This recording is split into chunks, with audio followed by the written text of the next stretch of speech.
di akhirat nanti akan diperiksa dengan seadil-adilnya. Siapa? Saya, Pak. Saya siapa? Pengikut Nabi Muhammad. Betul? Betul. Baik. Pengikut Nabi Muhammad itu tandanya rukaan sujada, ruku dan sujud. Sampean ngaku umat Nabi Muhammad sujud, pernah sembahyang? Sembahyang juga, Pak. Berapa kali? Gak banyak-banyak, Pak. Setahun 2 kali. Kapan itu? Idul Fitri sama Idul Adha. Kata petugas, syarat kurang, minggir. Sebab sering dikatakan sholat itu kan ada yang harian, ada yang mingguan, ada yang tahunan. Ada yang sholatnya harian. Yang harian ini juga 2 macam. Ada yang belang-belang, ada yang mulus. Kalau yang belang-belang itu kalau zuhur sholat, asar out. Asar kepegang, maghribnya melayang. Maghrib ketangkep, isaknya terbang. Itu lumayan ketimbang yang seminggu sekali cuma Jumat saja.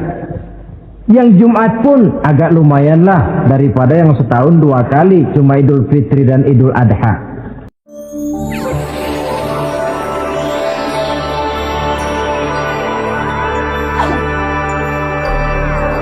Assalamualaikum warahmatullahi wabarakatuh.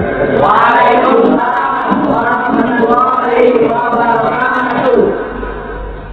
Alhamdulillah. Wassalatu wassalamu ala sayyidina Rasulillah Sayyidina wa maulana Muhammad ibn Abdullah wa ala alihi wa sahbihi wa mawala. La hawla wa la quwwata illa billah, amma ba'du. Bapak-bapak, ibu-ibu, saudara-saudara kaum muslimin rahimakumullah.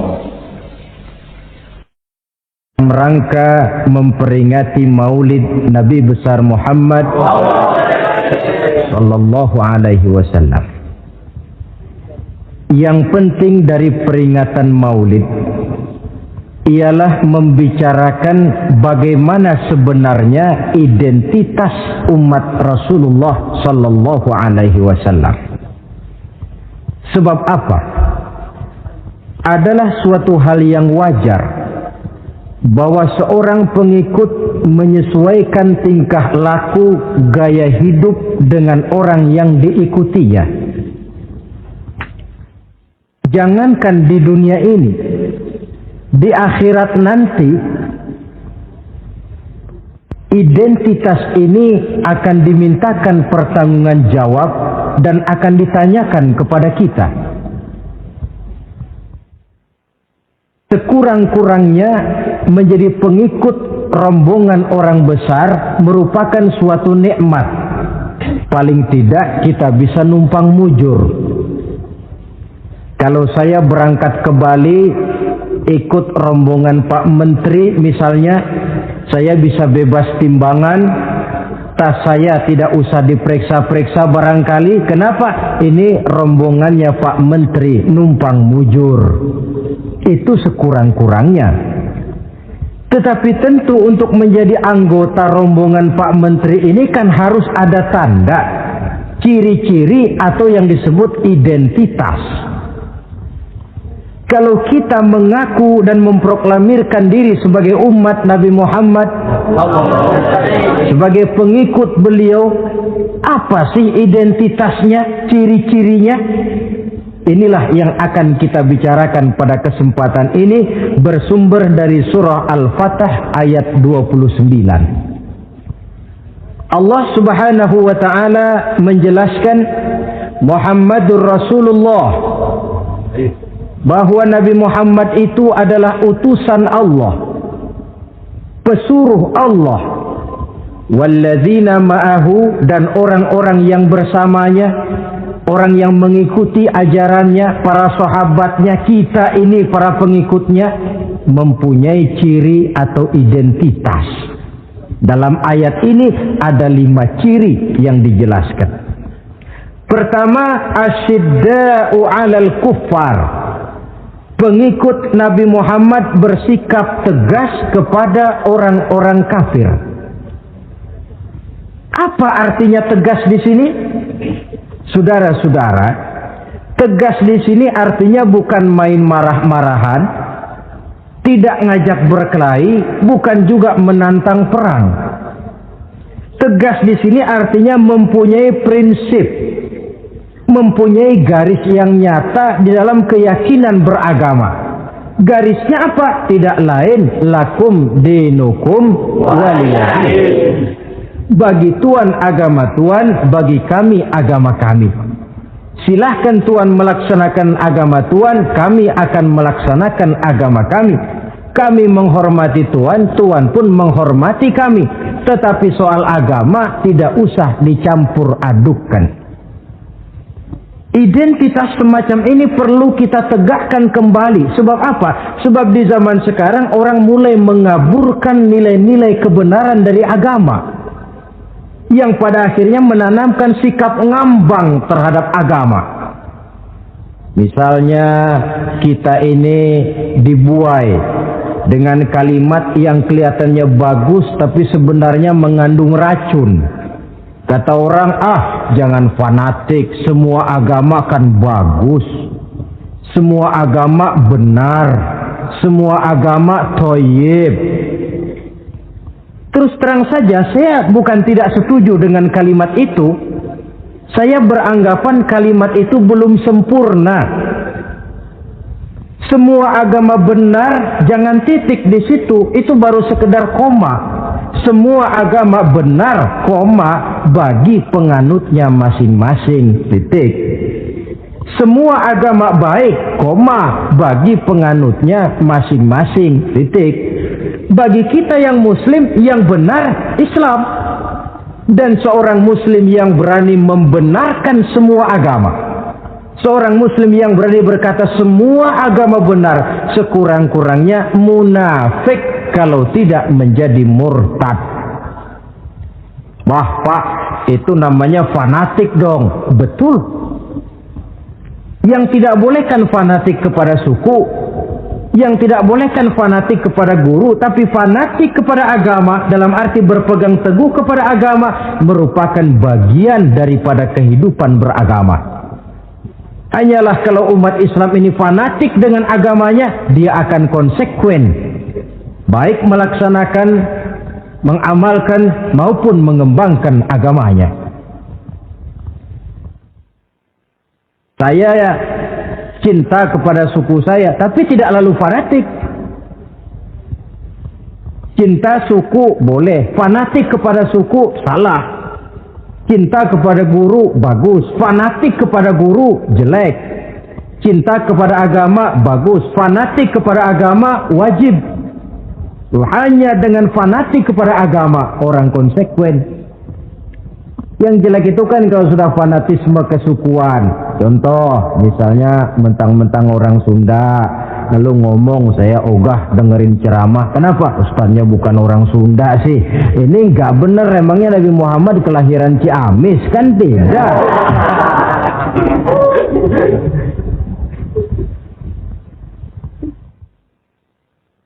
Toleransi ada tempatnya, tetapi tidak menyangkut masalah-masalah ritual, tidak menyangkut masalah-masalah ibadah. Soal bikin jalan umum, mari bersama saudara-saudara kita yang lain agama membangun puskesmas, mari bersama-sama menjaga keamanan, mari sama-sama. Tapi kalau sudah menyangkut masalah ibadah, kembali kita kepada prinsip lakum dinukum waliyadin. Bagi Tuhan silahkan melaksanakan agama Tuhan, kami pun akan melaksanakan agama kami. Silahkan menyebarkan agama, tetapi jangan kepada orang yang sudah beragama. Ini batas toleransi. Jangan menyebarkan agama kepada orang yang sudah beragama. Maka dalam sejarah sudah dibuktikan, alhamdulillah, kalau kita mau objektif menilai sejarah, ketoleransian umat Islam itu sudah dibuktikan oleh fakta sejarah. Tetapi tanpa harus mengorbankan nilai-nilai akidah, keyakinan-keyakinan yang harus kita jaga dan kita pertahankan. Taruhlah kita sekarang masih disanggup berkata dan berpendirian semacam itu. Anak kita, keturunan kita, generasi yang akan datang, jikalau ditanamkan rasa ngambang terhadap agama, lambat laun akan makin tipis nilai-nilai religius itu melekat di dalam jiwanya. Dan akibatnya akan rawan kemajuan macam apapun, modernisasi macam apapun, kalau sudah terlepas dari kaitan kehidupan beragama, tidak akan banyak menolong untuk mensejahterakan umat manusia.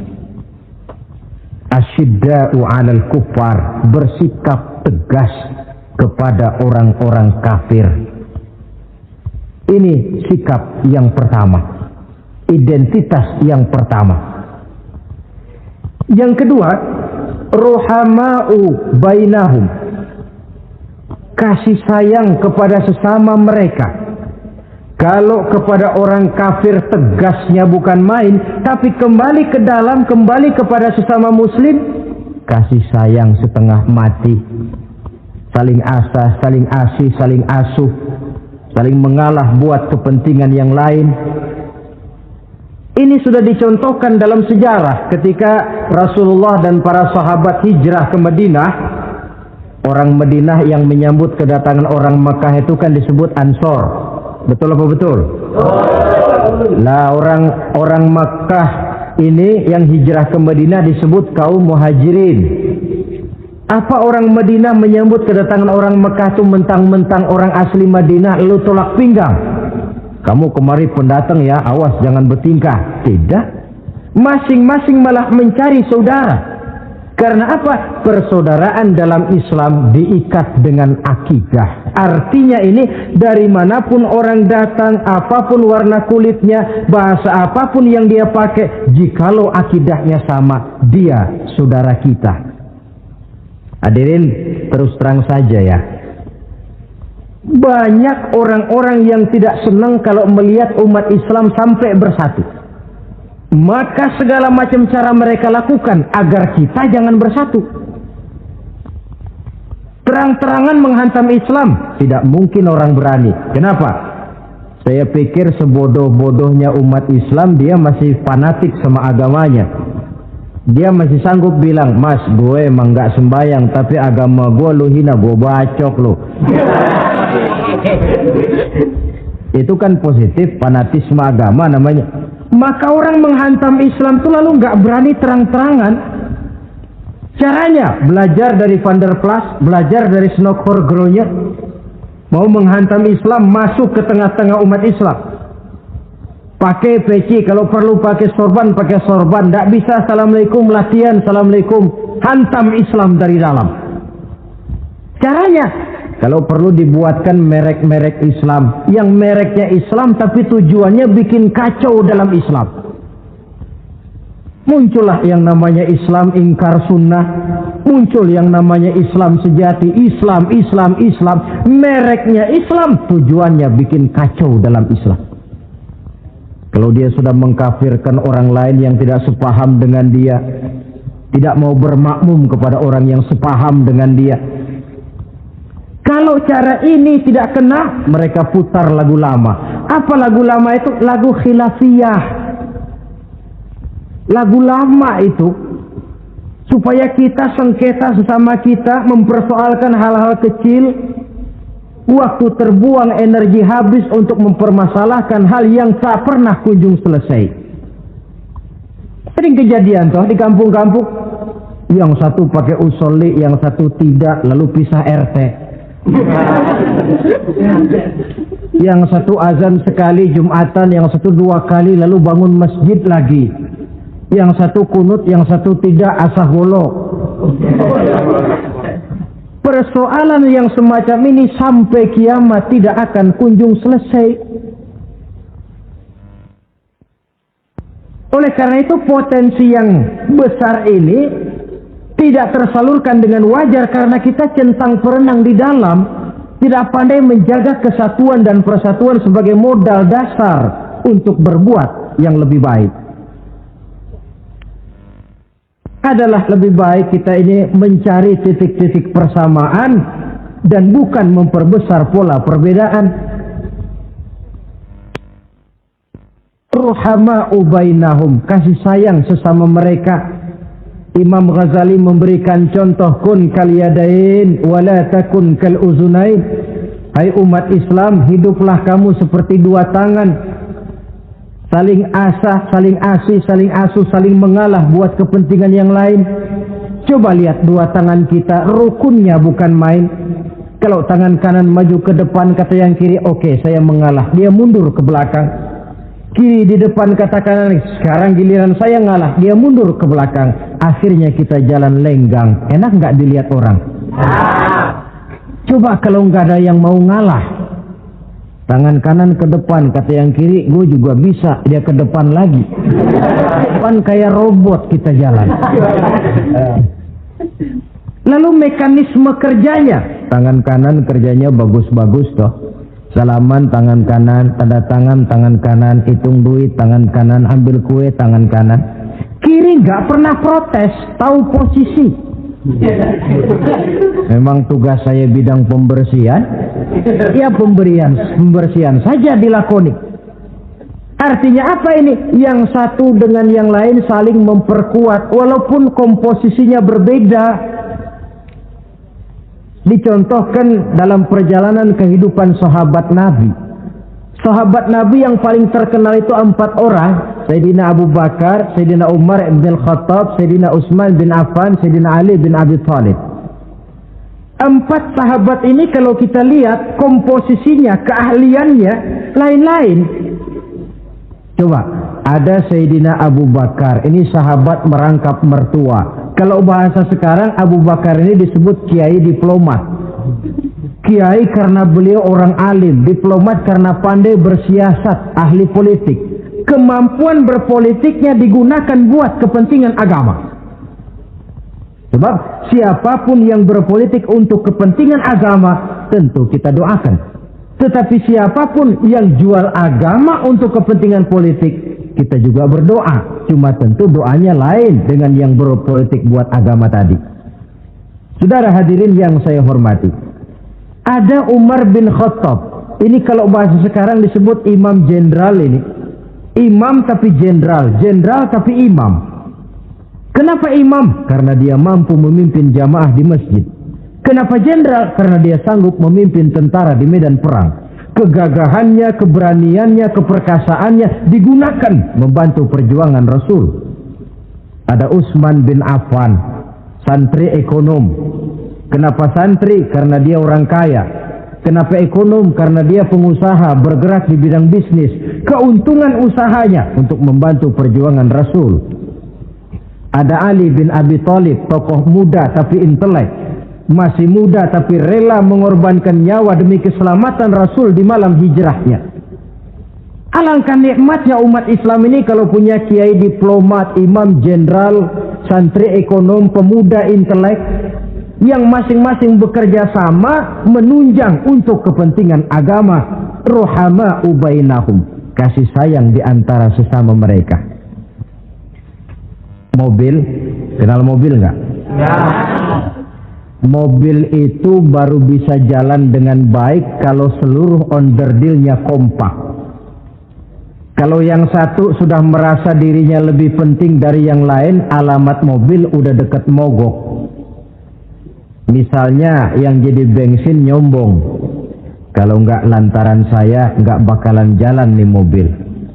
Bannya denger, sombong. Kata ban, sombong kamu bensin. Apa kamu kira kamu saja yang penting? Saya tersinggung, kata ban, lalu kempes. Kira-kira kalau ban kempes jalan nggak mobil? Tidak. Begitulah umat ini. Kayak satu bangunan. Ada yang jadi jendela, pintu, tiang, genteng dan sebagainya. Tetapi satu sama lain hendaknya saling memperkuat. Kalau tidak, kita ini pernah diramalkan oleh Nabi, yushiku an tada'a alaikumul umam kama tada'al akalatu ala qas'atiha. Satu saat akan datang di tengah-tengah kamu di mana keadaanmu waktu itu seperti makanan di meja makan. Coba bayangkan, menurut Rasul satu saat kondisi umat Islam akan seperti makanan di atas meja. Yang barat mau makan, yang timur mau santap, yang selatan mau ganyang, yang utara mau injak-injak. Satu saat kondisi umat Islam akan seperti itu. Heran sahabat, ya Rasulullah, kok kita bisa dikepung begitu rupa? Iya. Apa pada waktu itu jumlah kami sedikit ya Rasulullah? Tidak, kata Rasul. Bal antum yawma idzin katsir. Jumlahmu pada waktu itu banyak, besar, kamu mayoritas. Cuma sayang, kata Nabi, walakinnakum ghusa'un ka ghusa'is sail. Tetapi keadaanmu waktu itu seperti busa di lautan. Banyak tapi centang perenang. Banyak tapi tidak punya daya dan kekuatan. Dipermainkan gelombang lautan, dihempaskan ke tepian pantai tanpa punya makna dan arti. Mayoritas tapi nasibnya ironi. Lantaran apa ini? Kita tidak pandai menjaga kesatuan dan persatuan. Prinsip ruhama'u bainahum, kasih sayang di antara sesama mereka, belum bisa kita wujudkan. Oleh karena itu, hadirin yang saya hormati, identitas yang kedua ini mari kita tegakkan, menggalang kesatuan dan persatuan untuk kejayaan agama yang kita cintai. Soal posisi silahkan berbeda, soal profesi silahkan berbeda, tetapi hendaknya perbedaan ini tidak menyebabkan persimpangan tujuan. Satu sama lain saling memperkuat. Identitas yang kedua, bahwa kita sudah diikat dengan akidah, tidak oleh ras, warna kulit, suku, bahasa, oleh akidah. Satu kali orang sudah syahadat, dia adalah saudara kita. Sudah lewat masanya di mana kita umat Islam ini dikotak-kotakan, dan sudah datang waktunya di mana kita bersatu, saling menunjang, saling membantu, sehingga dengan demikian terwujudlah satu masyarakat yang diikat dengan nilai-nilai akidah. Ini yang kedua, kasih sayang kepada sesama muslim.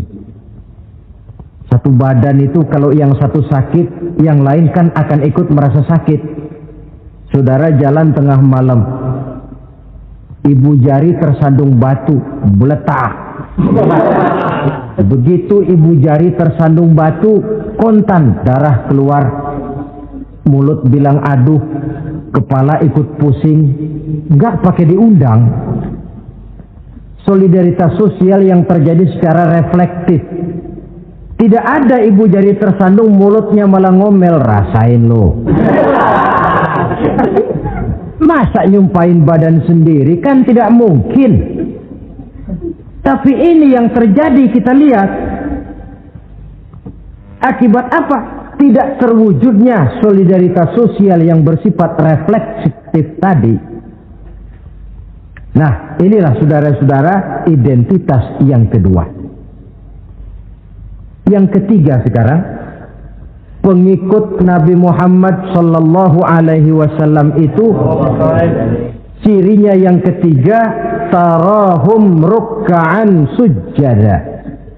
Engkau lihat mereka ruku dan sujud, mendirikan sholat. Ini identitas, ciri. Di akhirat nanti akan diperiksa dengan seadil-adilnya. Siapa? Saya, Pak. Saya siapa? Pengikut Nabi Muhammad. Betul? Betul. Baik. Pengikut Nabi Muhammad itu tandanya ruka'an sujada, ruku dan sujud. Sampean ngaku umat Nabi Muhammad sujud, pernah sembahyang? Sembahyang juga, Pak. Berapa kali? Gak banyak-banyak, Pak, setahun 2 kali. Kapan itu? Idul Fitri sama Idul Adha. Kata petugas, syarat kurang, minggir. Sebab sering dikatakan Sholat itu kan ada yang harian, ada yang mingguan, ada yang tahunan. Ada yang sholatnya harian. Yang harian ini juga dua macam. Ada yang belang-belang, ada yang mulus. Kalau yang belang-belang itu kalau zuhur sholat, asar out. Asar kepegang, maghribnya melayang. Maghrib ketangkep, isanya terbang. Itu lumayan ketimbang yang seminggu sekali cuma Jumat saja. Yang Jumat pun agak lumayan lah daripada yang setahun 2 kali cuma Idul Fitri dan Idul Adha.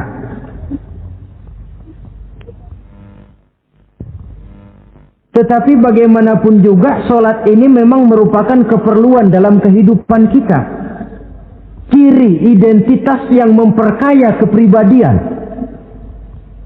Pengikut Nabi orangnya ruku dan sujud. Sehingga di zaman sahabat tadi kondisi mereka digambarkan kalau siang seperti kuda perang, tetapi kalau malam seperti pendeta. Maksudnya apa? Di medan perang mereka gagah, tapi kalau sudah ruku dan sujud bukan main khusyuknya. Ruku dan sujud. Dengan kata lain, ciri pengikut Nabi Muhammad orangnya mendirikan sholat. Nah, masalahnya sekarang apa perlunya sholat dalam kehidupan kita? Yang jelas dia untuk menggembirakan Allah kok. Se-ASEAN orang tidak ada yang sholat, Allah tidak akan berhenti jadi Tuhan. Manfaatnya akan kembali kepada kehidupan. Nah, apa perlunya sholat dalam kehidupan kita? Ada beberapa hal yang bisa kita angkat ke permukaan tentang perlunya sholat ini. Jadi sholat itu perlunya kita. Sehingga suatu saat nanti kita tidak lagi berkata saya wajib sholat. Tapi kita akan berkata saya perlu sholat.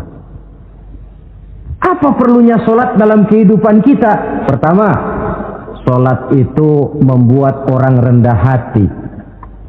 Tidak melonjak menjadi angkuh dan sombong. Yang kedua, sholat itu membuat orang tahu diri. Yang ketiga, sholat itu mendatangkan ketenangan jiwa dan ketentraman batin lantaran orang punya sandaran vertikal kepada Allah. Sehingga agama menekankan benar ini bukan cuma untuk kita tapi juga anak kita, keturunan kita. Sehingga Nabi mengajarkan ajari didik anak-anakmu sholat pada umur 7 tahun. Kalau umur 10 tahun mereka sudah berani meninggalkan sholat, pukul. Bukan dengan tujuan menyakiti, tapi mendidik anak supaya disiplin dengan sholatnya. Kayaknya kita yang hidup di zaman serba modern ini, soal anak mau sholat atau tidak, kayaknya orang tua itu, kalau istilah anak sekarang, cuek-cuek aja. Jarang yang mengadakan inspeksi, pengecekan anaknya sudah sholat apa belum. Lalu sholatnya disiplin apa tidak? Jarang yang memberikan sugesti dan rangsangan supaya anaknya mendirikan sholat.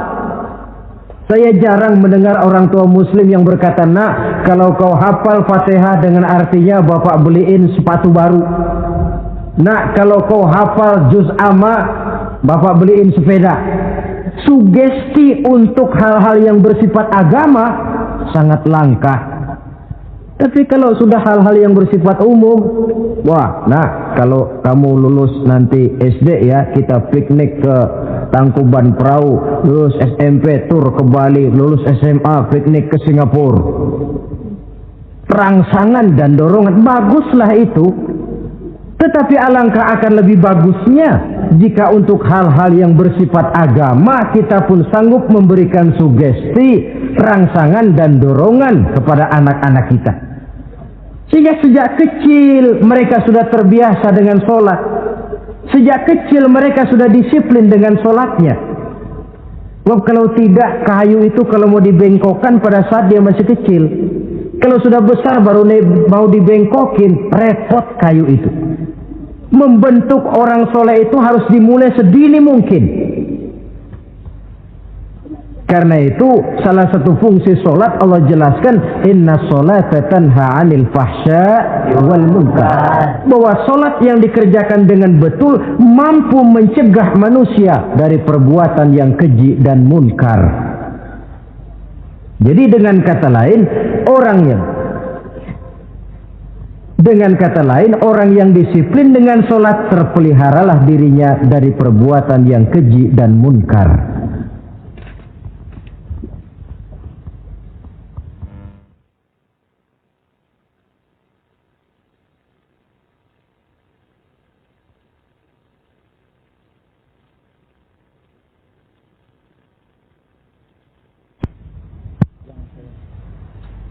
Hadirin yang saya hormati, suatu kenyataan barangkali yang memang tidak bisa kita pungkiri, bahwa kemajuan ilmu pengetahuan dan teknologi sekarang ini makin mengagumkan.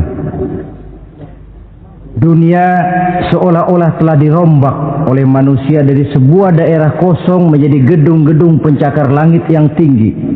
Orang sudah bertandang ke bulan, dan dalam beberapa tahun mendatang boleh jadi akan bertandang pula ke planet-planet lainnya. Kekurangan air minum bisa diatasi dengan penyulingan air laut.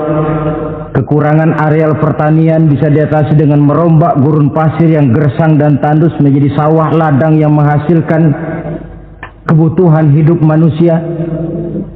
Tapi seiring dengan itu menjadi pertanyaan, makin sejahterakah umat manusia? Tercapaikah kebahagiaan? Pada sisi lain kita melihat kemajuan itu melahirkan hal-hal yang tidak kita harapkan. Apa yang kita sebut dengan penyakit dunia modern, yang rupanya makin banyak dokter, makin banyak juga penyakit, makin banyak rumah sakit, makin aneh nama penyakit. Pola yang paling berbahaya ialah jikalau kemajuan itu menyebabkan manusia sampai mendewa-dewakan ilmu dan teknologi. Dan ini yang sering saya istilahkan dengan berhala abad 20. Kalau dulu orang menyembah berhala yang namanya Latta, Uzza, Manat, Hubal, orang zaman sekarang secara tidak langsung banyak yang menjadi penyembah komputer, penyembah sains dan teknologi, mendewa-dewakan otak, lalu lupa bahwa sepanjang yang bisa dilakukan oleh manusia adalah berusaha dan berusaha, sementara ketentuan mutlak datang dari Allah Subhanahu wa ta'ala. Disinilah perlunya ruku dan sujud, agar manusia tahu benar hakikat dari mana dia datang, di mana dia sekarang, mau apa dia di sini, dan kemana dia akan pulang.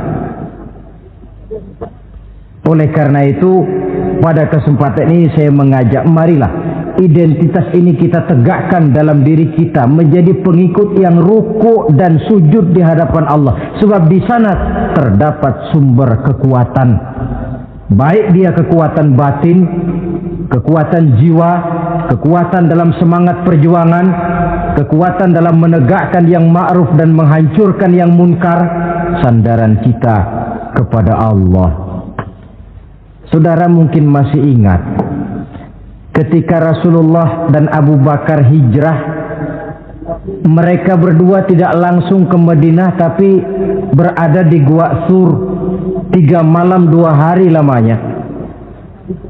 Orang kafir Quraisy yang mengejar sampai juga di mulut gua itu. Andai kata mereka menengok saja ke bawah, sudah kelihatan Nabi dan Abu Bakar, tapi mereka tidak menoleh. Nabi dengan mantap berkata kepada Abu Bakar, la takhaf wa la tahzan ya Abu Bakar, innallaha ma'ana. Abu Bakar, kau tidak usah takut, tidak usah sedih, Allah bersama kita. Ucapan ini mantap kalau diucapkan oleh orang yang ruk'an sujada, benar-benar sujud kepada Allah, mempunyai backing yang tidak kepalang tanggung, yang serba maha. Ya itu kalau memang saudara perlu cari backing, jangan kolonel tanggung, jangan brigjen tanggung, carilah backing yang serba maha, maha gagah, maha kaya, maha tahu, maha segala-galanya. Berbackinglah kepada Allah saja.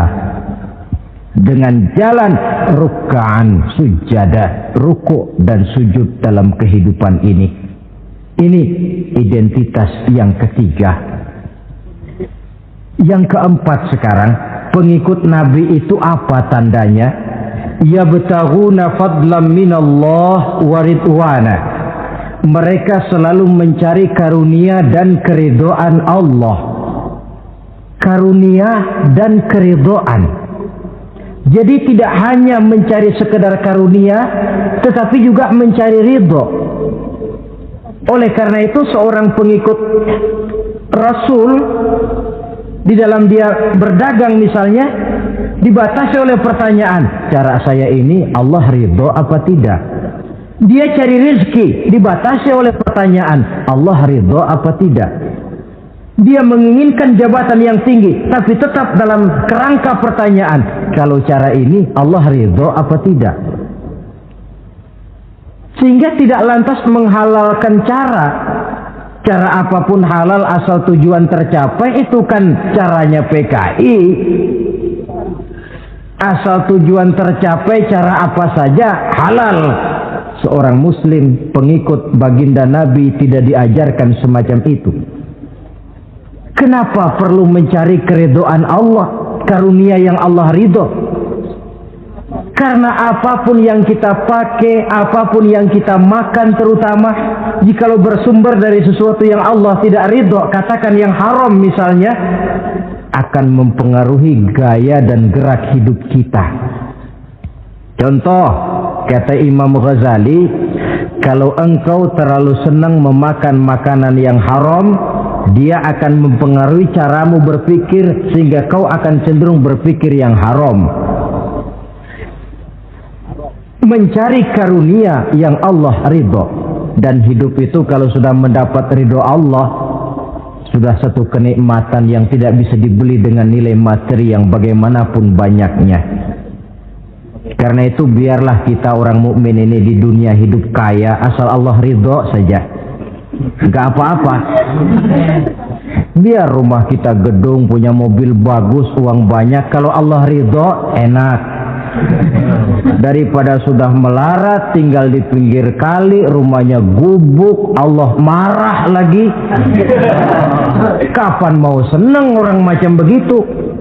Jadi biarlah kita ini bahagia di dunia, asal di akhirat masuk surga. Nggak apa? Mencapai kebahagiaan di dunia dan di akhirat. Cari karunia Allah sebanyak-banyaknya, karena memang bumi dan segala fasilitasnya diperuntukkan bagi manusia, dan karunia Allah itu ada dimanapun kita pergi. Dahulu ketika turun perintah hijrah, sebagian sahabat berpikir-pikir, kalau saya hijrah ke Madinah, di Madinah mau makan apa saya? Ini Mekah kan jelek-jelek, kampung sendiri. Umpama kepepet ngutang-ngutang dikit orang masih percaya lah, kalau ke Madinah ngutang sama siapa? Takut dia kalau hijrah ke Madinah tidak dapat makan. Allah memberikan jaminan, qul li'ibadiyallazina amanu inna ardi wasi'ah fa iyaya fa'budu. Katakan kepada mereka Muhammad, hai hamba-hambaku yang beriman, bumiku ini luas. Di Mekah kau makan, hijrah ke Madinah juga kau akan makan. Apalagi hijrahmu karena membela agama. Jangan karena membela agama kau takut kelaparan. Artinya apa?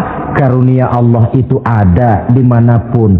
Kalau kita mau berusaha, tetapi jangan lupa usaha itu harus yang Allah ridho.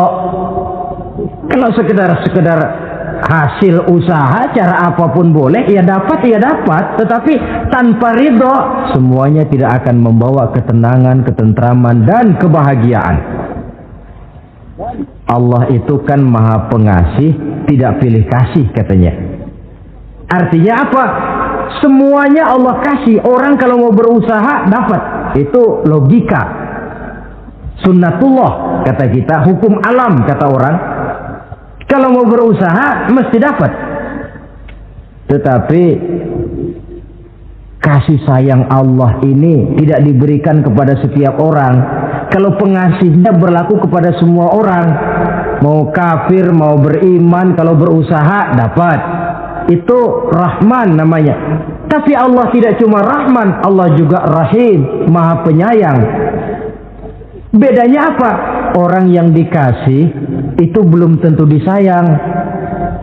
Tetapi kalau disayang, mesti dikasih.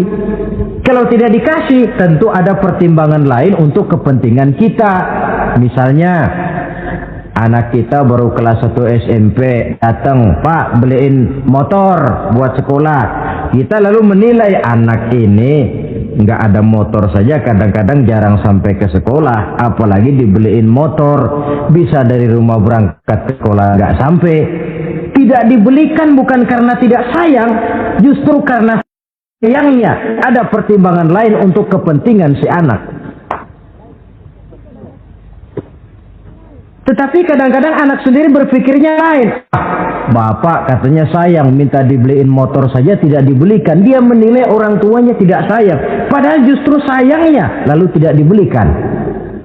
Begitulah satu contoh kecil dari keridhaan Allah ini. Jika Allah sudah memberikan ridhonya kepada kita, segala yang kita mau diberikannya. Kalau tidak juga diberikan, tentu ada manfaatnya untuk kemaslahatan kita. Allah Maha tahu. Misalnya orang mengeluh, saya akan sembahyang rajin, ngapa rezeki seret bener sih? Apa saya berhenti lagi sholat? Allah lebih tahu maslahatnya. Barangkali potongan kayak kita ini kalau diberikan rezeki banyak sedikit lalu berhenti ke masjid. Rezeki lu segini aja dah, lu jadi rajin ke masjid. Ada manfaatnya buat kepentingan kita. Mencari karunia yang Allah ridho. Dalam alam yang terbentang luas ini, karunia Allah terhampar luas. Tinggal kita mencari, dan untuk mencari itu diperlukan keahlian. Keahlian hanya timbul karena pendidikan. Makin ke depan persaingan hidup makin tajam tanpa membekali diri. Terutama generasi kita yang akan datang, anak-anak kita.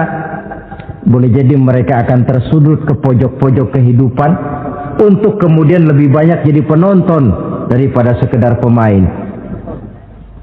Dan kerugian akan kembali kepada kita.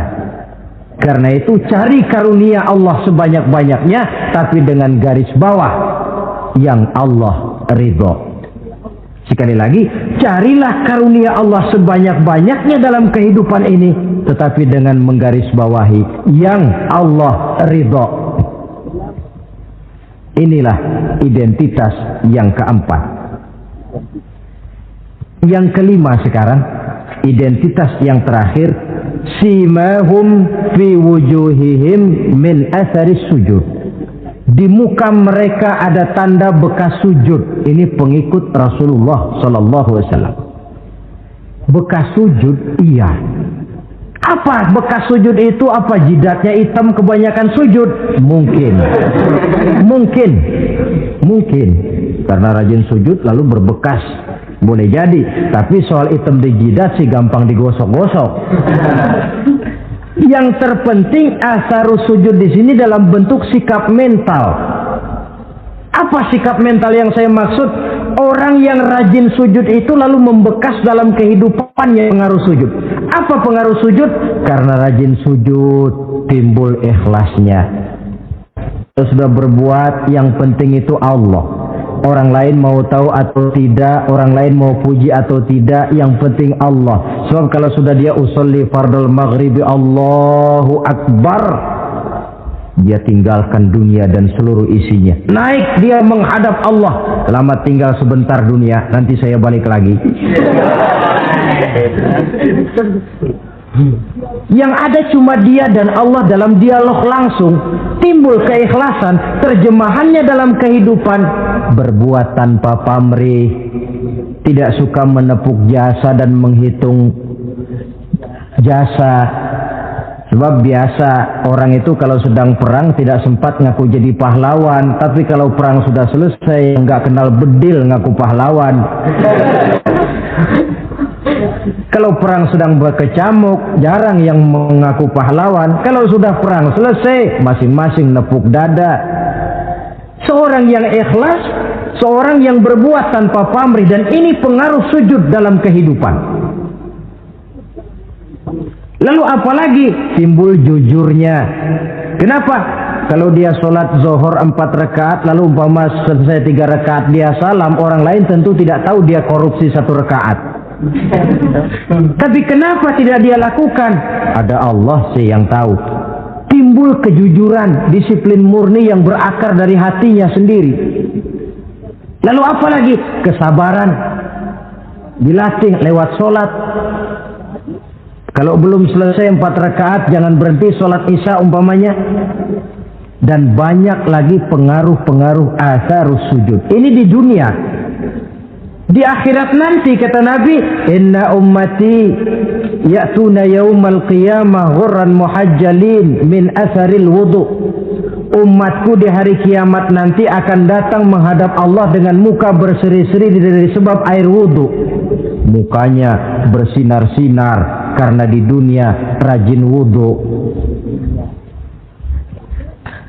Sehingga barangkali di akhirat nggak perlu ngaku-ngaku kita. Ya Rasulullah, saya umatmu, tidak perlu. Rasulullah lihat sendiri, wah ini mukanya bersinar-sinar. Ta'ali ummati, umatku sini, umatku sini. Kalau di dunia rajin kena air wudu.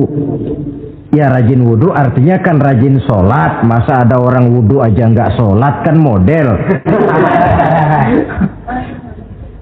Kalau muka tidak pernah tersentuh wudu, kalau muka tidak pernah sujud, teriak-teriak kita mengaku ya Rasulullah saya umatmu ya Rasulullah. Kata Rasulullah, nggak ada umat saya yang dekil kayak sampean.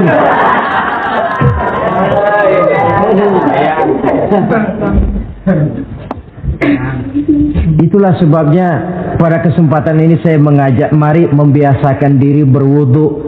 Tidak cuma untuk sholat. Saudara mau berangkat ke kantor wudu dulu, bagus. Saudara mau pergi berdagang wudu dulu, cakep. Saudara mau pergi kuliah, mau pergi sekolah wudu dulu, bagus. Di samping kebersihan jasmani, juga kebersihan rohani. Tengok saja. Kalau kita membasuh tangan pada saat wudu mulai Allahumma inni as'aluka yumna wal barakah wa a'udzubika minasyu'mi wal halakah. Itu kan yang kita baca. Ya Allah, saya mohon keberkahan di 2 tangan ini, supaya tangan ini kalau dibawa dagang untung, dibawa menanam lalu panen, dibawa berusaha menghasilkan rezeki. Dan saya berlindung kepadamu ya Allah, jangan sampai tangan ini membawa kesialan dan kecelakaan. Berlindung kepada Allah jangan sampai jadi punya tangan sial. Dipakai dagang rugi, dipakai nanam pohonan mati, dipakai mukul orang mati.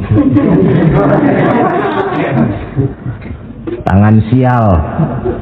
Dari itu saja sudah memberikan sugesti untuk rohani kita. Kebersihan jasmani, kebersihan rohani terpelihara karena wudu.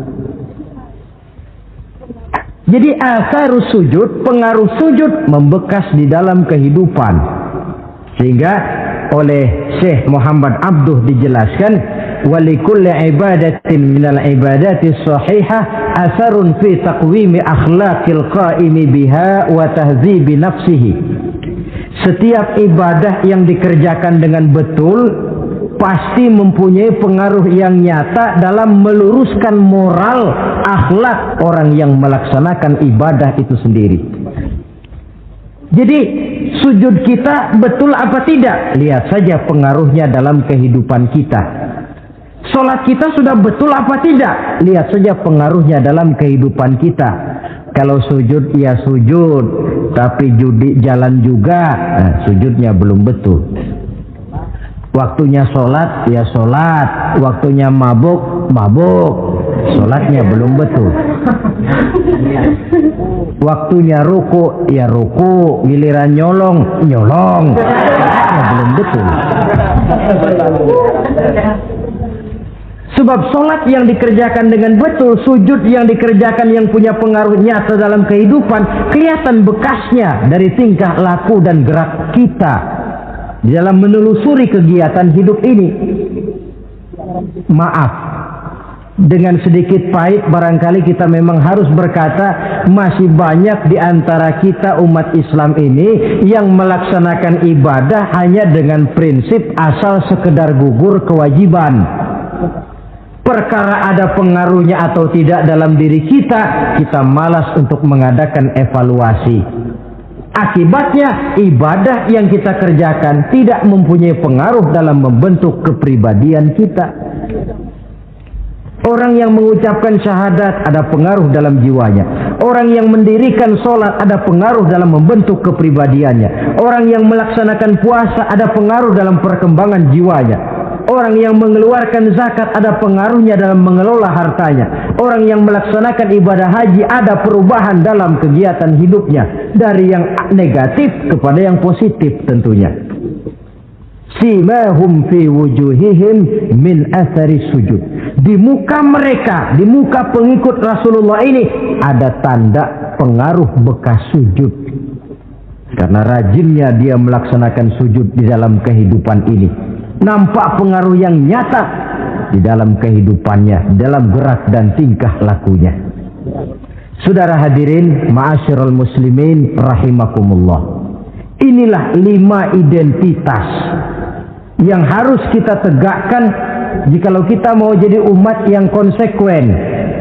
Tidak sekedar bangga-banggaan menyandang titel umat Nabi, apalagi konon mengharapkan syafaatnya di akhirat nanti, padahal sebagai pengikut kita tidak menyesuaikan diri dengan yang kita ikuti. Bagaimana mau mengharapkan fasilitas yang namanya syafaat? Bahwa syafaat pertolongan Rasul itu ada, tetapi fungsinya kan ibarat orang punya kain, syafaat itu nambel. Saudara punya kain, sobek-sobek sedikit, ditambel oleh yang namanya syafaat. Sholat kurang sedikit, ditambel oleh syafaat. Sodakoh ada campur riak sedikit, tidak karena Allah sedikit, syafaat. Jadi kalau punya kain sobek ada syafaat. Lah kalau kainnya tidak punya, yang mau ditambel apanya? Sholat tidak, puasa tidak, di akhirat aman dah dapat syafaat. Tentu terlalu berlebihan, terlalu optimis mengharapkan sesuatu yang kita memang tidak punya modal dasar untuk memperolehnya. Baiklah ya, kesimpulan. Pertama, sebagai pengikut kita harus menyesuaikan diri dengan yang kita ikuti. Identitas. Suatu umat hanya akan berwibawa, hanya akan dihitung dan dipandang orang kalau dia tegak dengan identitasnya. Kalau macan sudah kehilangan sifat galaknya, orang tidak takut lagi kepada macan. Dan kalau kambing sudah kehilangan sifat jinaknya, banyak orang takut miara kambing. Kalau umat Islam sudah kehilangan identitasnya, dia akan menjadi umat yang kehilangan wibawa dan tidak pernah ditakuti oleh musuh-musuhnya. Seenaknya saja orang mengacak-acak kehidupan kita sebagai umat kalau tidak punya identitas. Yang kedua, kesimpulan yang kedua, identitas itu bisa kita ringkaskan. Pertama, tegak dengan keyakinan inna dina indallahil Islam. Menumbuhkan fanatisme agama dalam arti berpegang teguh kepada agama.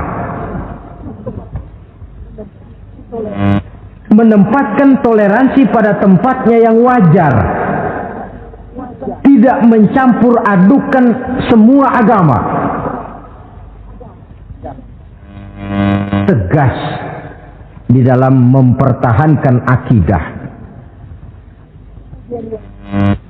Kemudian yang ketiga, perlu menegakkan solidaritas sosial yang bersifat reflektif untuk menegakkan wibawa kita sebagai umat, supaya potensi dari umat yang mayoritas ini dimanfaatkan oleh umat itu sendiri. Kalau tidak, kita cuma akan menang jumlah saja, menang bilangan, kuantitas yang tanpa kualitas. Dan kalau ini yang terjadi, nasib kita akan seperti buih di lautan. banyak, tapi kata orang kampung cuma menang groyokan. Tidak punya daya dan kekuatan, dicampakkan orang ke kiri dan ke kanan, hanyut oleh arus. Bukan menciptakan arus, tapi malah hanyut oleh arus. Bukan menciptakan model, tapi malah mengikuti model. Bukan menciptakan irama tersendiri, malah diatur oleh irama orang lain. Ini yang menyebabkan ironi. Tegaklah dengan kesatuan dan persatuan, dengan lebih memperbanyak mencari titik-titik persamaan dan bukan memperbesar titik-titik perbedaan. Yang keempat, rukuk dan sujud sebagai sandaran vertikal kepada Allah. Selama kita umat ini masih rajin rukuk dan sujud, selama itu pula nilai optimisme masih ada dalam jiwa dan diri kita. Ya Allah, persilahkan orang memperlakukan kami sesuka hatinya, tapi kami yakin ya Allah, Engkau tidak akan mendiamkan. Satu saat pertolonganmu mesti datang. Itu akan mantap kita ucapkan kalau kita melaksanakan rukuk dan sujud. Tertimpa tangga, jatuhnya sakit, ketimpa tangga lagi, musibah yang beruntun. Rukuk dan sujud sebagai sandaran vertikal. Yang kelima, karunia Allah dan keredoan Allah jangan dipisah. Cari karunia sebanyak-banyaknya, tetapi dalam batas-batas yang diridhoi Allah. Sebab kalau tidak, karunia itu akan makin membuat kita jauh dari Allah. Ilmu karunia itu.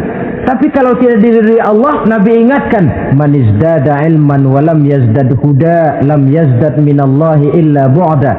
Orang yang bertambah ilmu tapi tidak bertambah hidayah, dia hanya akan semakin jauh dari Allah. Jauh dari Allah menimbulkan kegersangan dalam jiwa, kepanasan dalam hati, sehingga jauhlah kita dari ketenangan hidup. Karunia yang Allah ridho, dan Islam melarang umatnya untuk berpangku tangan menunggu keajaiban dari langit. Berusaha, berikhtiar, berdoa, lalu bertawakal kepadanya. Yang terakhir, hendaknya ibadah yang kita kerjakan dievaluir, ditinjau kembali apa pengaruhnya dalam kehidupan kita. Sebab setelah selesai melaksanakan suatu ibadah, hendaknya nilai ajaran yang terkandung dalam ibadah itu bisa kita terjemahkan dalam kehidupan kita. Sehingga gerak kita dalam sholat dengan tingkah laku kita di luar sholat ada kesinambungan. Gerak kita di dalam bulan Ramadan dengan tingkah laku kita di luar Ramadan ada kesinambungan. Namanya ibadah yang kita kerjakan ada pengaruhnya dalam memperbaiki kehidupan kita. Dengan satu prinsip, ibadah itu kita kerjakan adalah kemanfaatannya kembali kepada kehidupan kita. Saudara hadirin yang saya hormati, inilah pembicaraan kita pada pertemuan kita kali ini. Dengan harapan tentunya dalam memperingati Maulid kita tidak hanya sekedar melakukan satu tradisi, tidak hanya sekedar hura-hura, tidak hanya sekedar ikut-ikutan. Sebab bagaimanapun peringatan semacam ini bukan tujuan. Ini cuma sekedar alat. Kalau peringatannya yang jadi tujuan, selesai memperingati, selesai sudah. Kayak saudara tujuannya mau ke Bogor. Kira-kira kalau sudah sampai Bogor pulang lagi enggak? Pulang. Kenapa? Tujuan sudah tercapai. Tujuannya cuma memperingati Maulid. Sudah selesai. Ya sudah selesai segala-galanya. Yang tidak sholat kembali tidak sholat, yang teler kembali teler. Pokoknya kan udah Maulid. Itu kalau dijadikan tujuan. Maulid sekali lagi bukan tujuan, cuma sekedar alat. Tujuan kita diantaranya mencari identitas, menyesuaikan diri sebagai seorang pengikut dengan Rasulullah yang kita ikuti itu. Inilah pembicaraan kita kali ini. Mudah-mudahan 5 identitas ini Allah berikan kekuatan untuk bisa kita tegakkan dalam diri kita masing-masing, sehingga kebanggaan sebagai pengikut Nabi dibuktikan dengan amal perbuatan kita. Terima kasih banyak atas segala perhatian. Mohon maaf atas segala kekurangan. Usikum wa iyaya bitaqwallah. Wassalamualaikum warahmatullahi wabarakatuh. Waalaikumsalam warahmatullahi wabarakatuh.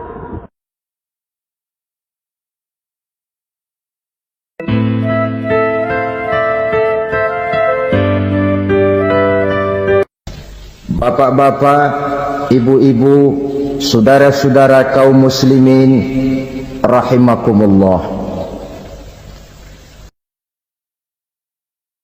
Murai di dahan dan kokok ayam di kandang.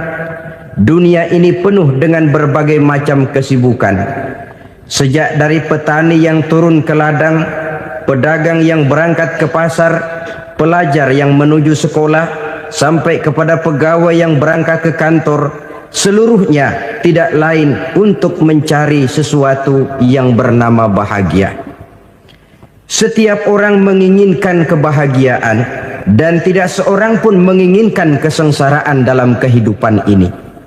Namun nyatanya tidak setiap orang yang ingin bahagia mengetahui jalan yang harus ditempuhnya untuk sampai kepada kebahagiaan itu. Maka pada kesempatan pertemuan kali ini, saya ingin menyampaikan sebuah hadis dari junjungan kita baginda Nabi besar Muhammad sallallahu alaihi wasallam yang termuat dalam kitab Mukhtarul Ahadits An-Nabawiyah, di mana beliau bersabda, arba'un min sa'adatil mar'i. Ada 4 perkara yang merupakan tanda dari orang bahagia. Saya mau tanya, di antara saudara-saudara yang hadir di sini, apa ada yang kepengen jadi orang sengsara? Ya. Seluruhnya tentu ingin mendapatkan kebahagiaan. Maka menurut resep dari Nabi kita, tanda orang bahagia itu 4. Jadi kalau saudara ingin bahagia, harus mempunyai 4 perkara ini. Yang pertama, orang bahagia itu kata Nabi, darun wasi'un. Punya rumah biar bagus asal gede. Enak ngaturnya. Daripada sudah punya rumah kecil, adanya di pinggir kali, gubuk, kalau hujan bocor, miring lagi, kiamat. Loh, kalau gitu Islam materialis dong. Hadis ini boleh diartikan dengan makna hakiki, arti yang sebenarnya. Boleh diartikan dengan makna majazi, arti kiasan. Kalau dia diartikan dengan arti kias, maka yang dimaksud darun wasi'un ay qalbun wasi'un. Rumah yang luas tidak lain daripada hati yang lapang. Karena di situ kunci kebahagiaan yang sebenarnya. Walaupun kita cuma tinggal di petak berukuran 2 kali 3 meter, kalau hati kita luas rasanya rumah itu. Tapi biar rumah kita halamannya saja puluhan ribu hektar, ada kolam renangnya, kamar tidurnya tidak lagi terhitung. Kalau hati yang menempati rumah itu sempit, maka akan terasa sempit jugalah rumah itu. Tempat bergantungnya tidak lain adalah hati. Marilah kita mencoba melihat berbagai pandangan orang tentang bahagia ini. Ada orang menyangka bahwa bahagia itu kalau dia mendapatkan harta yang sebanyak-banyaknya. Siapa yang banyak harta, dialah raja. Apa yang dia mau, seluruhnya bisa dibeli. Keamanannya, dia bisa menyewa petugas. Seluruh fasilitas untuk menyenangkan kehidupannya bisa dibeli. Pendeknya, hartalah segala-galanya dalam kehidupan. Sampai ada pepatah mengatakan, innad darahima fil amakini kulliha taksur rijala mahabatan wa jalala. Sesungguhnya harta, dinar, dirham, uang di mana-mana selalu bikin hebat orang yang memilikinya. Coba lihat, orang yang punya duit sama yang enggak punya duit, Jangan gaya hidupnya, gaya jalannya aja lain. Wahia lisanun liman arada fasahatan, wahia silahun liman arada qitala.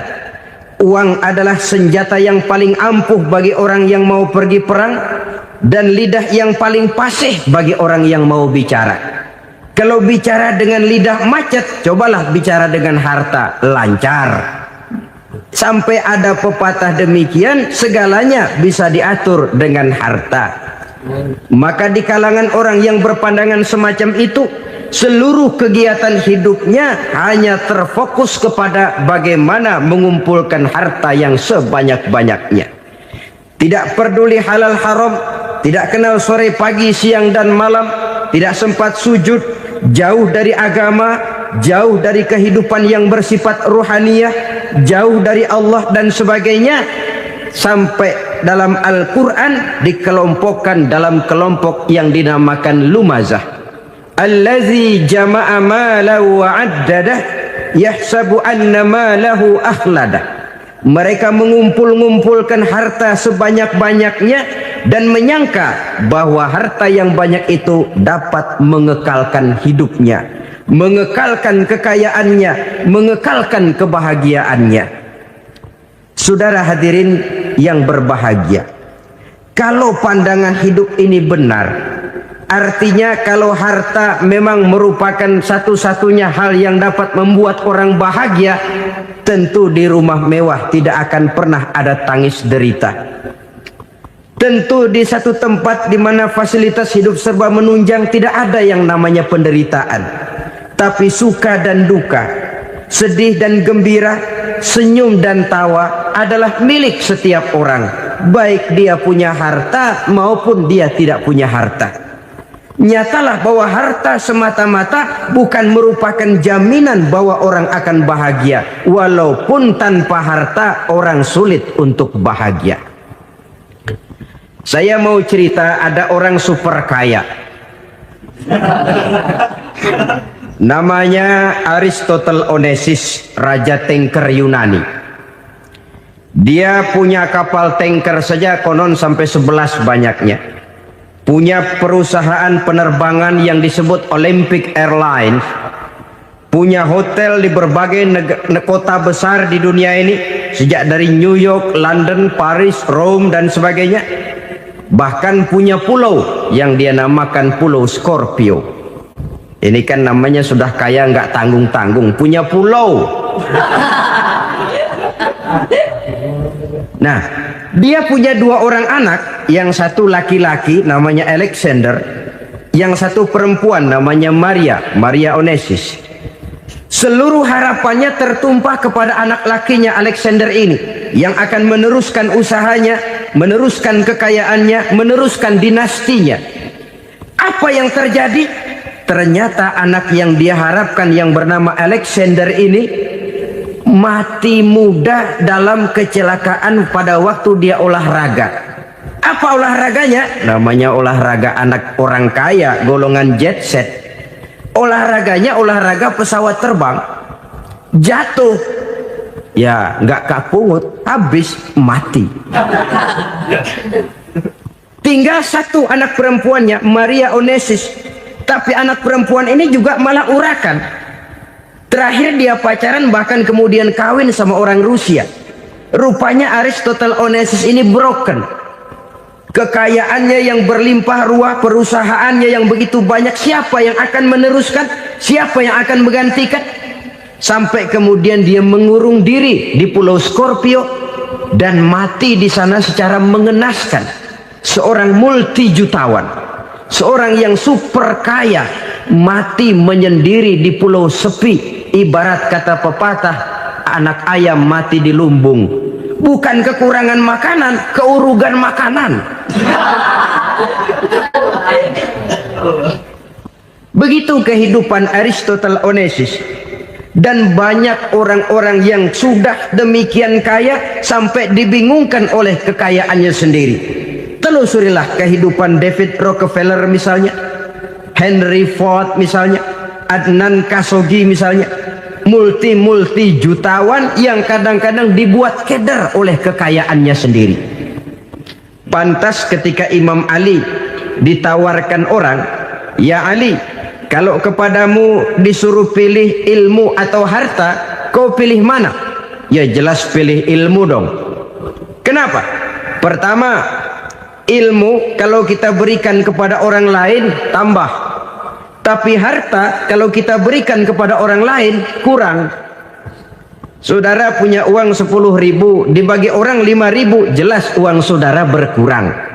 Tapi saudara punya ilmu diberikan kepada orang lain bisa, saudara pun makin mantap. Tidak lantas jadi bodoh karena ngajarin orang. Saudara bisa Fatihah lalu mengajarkan orang Fatihah. Orang bisa, saudara pun makin hafal. Tidak lantas setelah diajarin orang ilmunya hilang. Begitu datang dia minta orang, "Tolong ajarin saya Fatihah." Udah habis, nggak ada.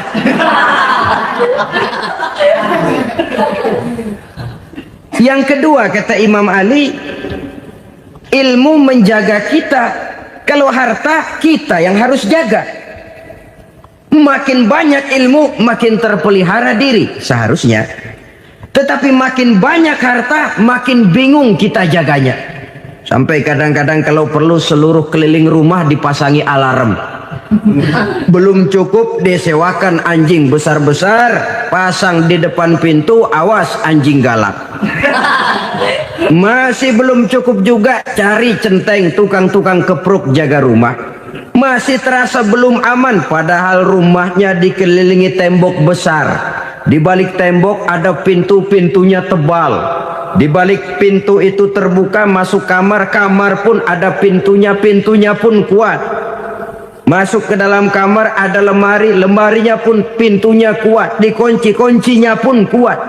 Tapi tahap seluruhnya yang timbul cuma sekedar was-was saja. Kesimpulannya sekali lagi, tanpa harta orang memang sulit untuk bahagia. Tapi harta semata-mata tidak merupakan jaminan orang akan bahagia. Dengan hati yang luas, itu modal utama untuk mencapai kebahagiaan hidup. Orang yang hatinya luas, saudara-saudara, punya hati yang lapang, melihat kenyataan hidup ini, dia bersyukur senantiasa kepada Allah. Lantas tidak timbul hasud dan iri hatinya. Oleh karena itu, jiwanya selalu lapang. Kalau tidak, cupik hati namanya. Dangkal pandangan, tidak senang melihat orang lain dapat nikmat, dan itu sering dijadikan contoh. Kalau orang yang lapang dada, dia lihat tetangganya beli TV baru, dia berkata, "Alhamdulillah ya, tetangga kita beli TV, mudah-mudahan kita bisa ikut nonton." Lapang dadanya. Tapi orang yang sempit hati, lihat tetangga beli televisi, meriang. Enggak diapa-apain, meriang. Besoknya dengar tetangga beli motor, makin sakit, ke rumah sakit.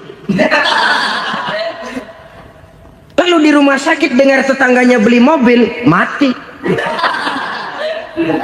Disiksa oleh perasaannya sendiri. Orang kalau hati sudah sempit dalam hidup, kemanapun dia pergi, sempit rasanya medan kehidupannya. Kemudian kita melihat juga ada orang yang menilai bahwa bahagia itu katanya kalau punya kedudukan yang tinggi, pangkat yang agung, wibawa yang besar. Mungkin betul, tapi mungkin juga tidak. Bergantung kepada hati orang yang punya pangkat itu. Sama dengan harta tadi. Harta akan membawa bahagia kalau dia jatuh ke tangan orang yang berhati lapang. Tapi harta akan jadi bencana kalau jatuh ke tangan hati orang yang sempit.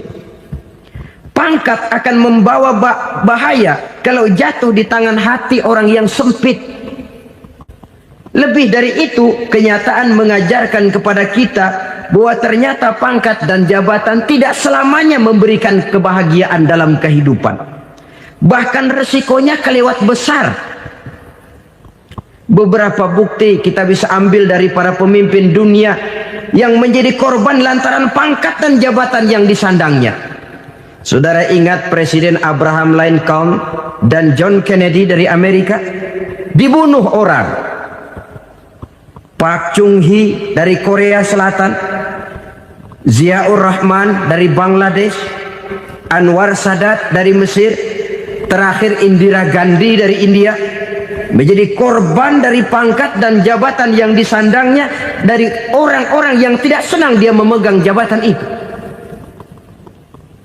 Dia akan mudah mengundang bencana, sehingga pantas kalau seorang presiden terkemuka Amerika, Harry Truman namanya, dia mengatakan jabatan presiden itu, kata dia, seperti orang nunggang macan, naik macan, harus kita taiki, kalau enggak dia bakal nerekam kita, ngeri katanya. Adapun orang yang hatinya lapang, kalau dia menerima pangkat dan jabatan, dianggapnya itu satu kesempatan untuk berbuat baik. Tapi orang yang berhati sempit, menerima pangkat dan jabatan, bukan kadang-kadang menerima, malah berusaha setengah mati mencapai dengan segala cara. Kalau perlu jilat atas, jilat atas. Jadi golongan sumuhun dawu. Jadi kelompok kulon nuwun, yes sir, yang kerjanya cuma oke bos. Kalau perlu jilat atas, jilat atas. Kalau perlu injak yang bawah, injak yang bawah. Perlu sikut kiri kanan, sikut kiri kanan. Yang penting pangkat dapat, jabatan dapat.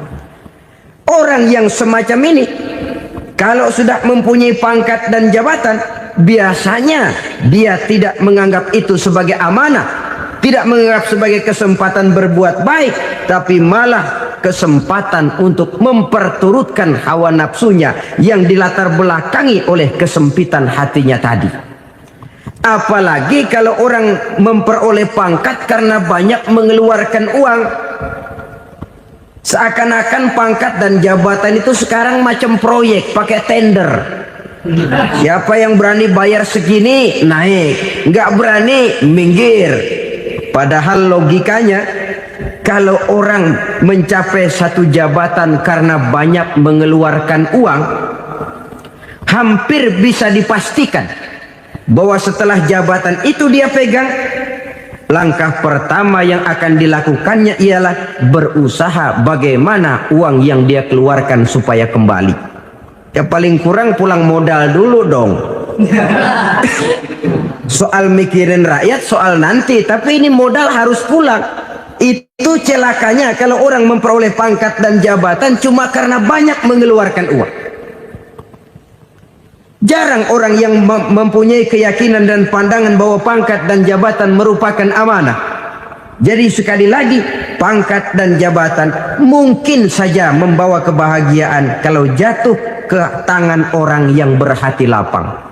Tapi bisa jadi bencana kalau dia jatuh ke tangan orang yang mempunyai hati yang sempit. Dan lagi-lagi stresnya hati yang lapang. Lalu sebagian orang, saudara, ada yang berpandangan katanya bahagia itu kalau jadi orang terkenal, mempunyai popularitas, menjadi idola di kalangan remaja, di kalangan orang tua, di segala lapisan masyarakat.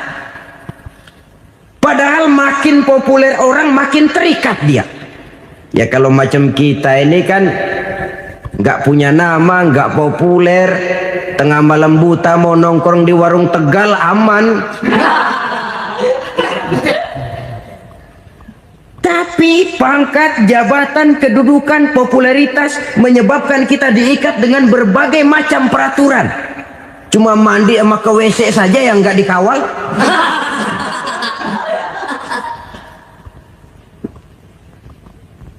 Benarkah popularitas, ketenaran membawa kebahagiaan? Mungkin, ya, tapi mungkin juga tidak. Kenapa? Banyak orang-orang populer yang mengakhiri hidupnya secara tragis. Kita ambil beberapa nama.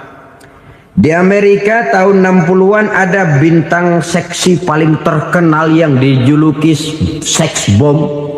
Bom seks.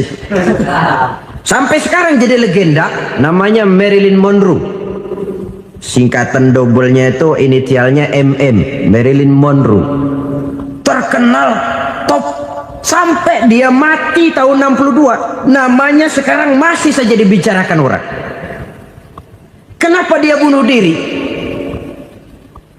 Tidak punya hartakah dia? Banyak. Kurang populerkah dia? Seluruh dunia mengenalnya. Sejak rakyat kecil sampai pejabat tinggi dia punya hubungan. Kenapa? Jenuh. Dia terlahir dalam keadaan yatim. Setelah itu tidak lama dia berangkat remaja, ibunya meninggal. Pindah dari wanita asuh ke wanita asuh sampai 12 orang ibu angkatnya. Dan kekecewaan yang paling parah, setiap laki-laki yang dekat dengannya hanya seperti kapal berlabuh. Datang dan pergi silih berganti, padahal dia merindukan seseorang yang bisa melindungi hidupnya. Dia rindukan itu dan dia tidak pernah menemukan. Itu yang akhirnya menyebabkan dia minum pil tidur kelewat dosis, minum obat tidur kebanyakan, ya tidur terus sampai sekarang.